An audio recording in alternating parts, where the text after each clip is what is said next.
Hi guys, Friday morning, looking out there, it's a nice bright day. Hope everyone is safe and well. Would be just in the middle of our first ladies group of the morning. Sad. It's a great group full of vibrance. But I would like to just create a couple of videos for people to use. It's a good opportunity actually, just release a couple of tactical and analytical videos. So welcome to video one, which is to do with special roles for a doubles team. I hope you enjoy. Okay, so an artist I'm certainly not, but I've got this whiteboard and I've drawn out a little bit of a picture. Okay, and there's a tennis bag. So feeling in the tennis mood here for some doubles. So some roles. So we've got the bottom team here, the serving, and up here we've got the returning team. These are not set must-be positions, because you could have a server that would come over here, you could have a server that would go a bit further wide. The returner, depending on the strength of the server, will stand in different positions, but we'll do that for another video. This video is about quite a simple method of creating a directive for the two players that makes covering angles, covering bases, and going for what shots just that little bit easier. So we're going to call the server down here, excuse me, pointing with a pencil. We're going to call this the workhorse, and we're going to call this gentleman or lady here the terminator. So when doubles happens, okay, the server, okay, would have served the ball in, then a rally will ensue. The workhorse has to cover a lot of the various outcomes. So if the returner does a nice shot cross court, okay, then of course workhorse down here will take that ball. If the returner does a lovely angle that way, then yet again the workhorse will come across and cover it. And if the returner manages to swing a lob over this volleyer's head, okay, over terminator's head, a really good lob, then actually it's workhorse. Oh, sorry, I'm trying to do this all with my own hand. So workhorse would come over here, okay, and terminator would then switch over here, okay, and maybe a rally would now ensue down the line between the two workhorses. Now, let's just go back to these original positions. Sorry about the, if you're getting vertigo watching me shake the camera.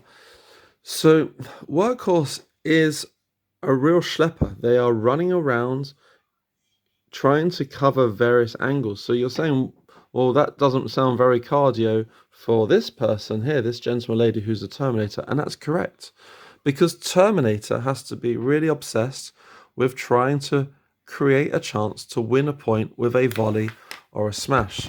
If terminator starts backing off, okay, they will be in no man's land, no woman's land.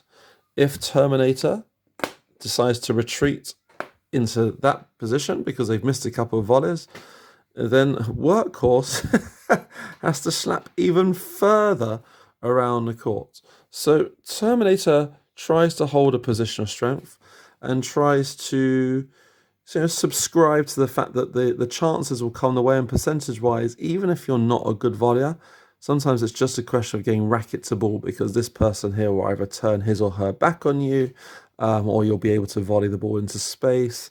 So terminator really needs to stay in this position, okay, and look for the opportunity to either, we've done plenty of this in our squads, kind of fake 50 and 100.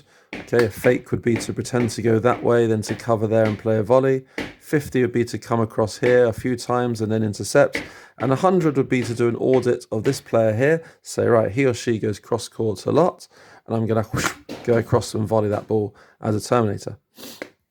So that's an introductory rule. So workhorse, terminator, with workhorse doing a lot of the coverage and it being very transparent between the two. The workhorse will cover angle returns, will cover really angular wide balls, and will cover really good lobs. And terminators then given the specific role of just trying to put balls away. Okay, it is possible within a rally for these roles to change. So say we've got a point, okay, and this lady or gentleman have done a serve. Good returners come in, cross court. This player hasn't served valid, so they go cross court again. And now this player plays a drop shot here. So here comes the schlepper, the workhorse, but because of the drop shot, the ball's now gone here. Okay, this terminator wouldn't stay here because there's too much of a gap. So this terminator here would stagger back a bit, okay, to try and cover the middle window, to protect the middle. Okay, and schlepper has now dinked this ball. Okay, dink this ball either this way or even dink the ball over this person's head here. Okay, but all of a sudden, this player here, okay, is in front of the stagger of this player here. Don't forget, this was originally the workhorse and this was a terminator. So now, okay, when this next ball comes in, so say for example, this drop shot, you've lobbed this terminator here. So of course, this workhorse from this side, if they're playing devil's advocate and they've also got terminator workhorse, covers a lob. Well, this terminator is not going to stay here. They're going to stay here. So they've still stayed because that was workhorse there. So workhorse has stayed workhorse, terminator stayed terminator. But here, this workhorse that's run to get the drop shot, okay, that's now in a forward position. So he or she is now terminator and this is workhorse. So if a lob comes back over this player's head, it's not this player that goes for it unless it's a very weak lob and then they just stay there and smash it because they're now terminator. It's actually now this player that was originally terminator who's now transferred into workhorse will cover this lob and terminator will go there and then they will go back to being hungry. So two simple roles, workhorse and terminator, and that's video number 1.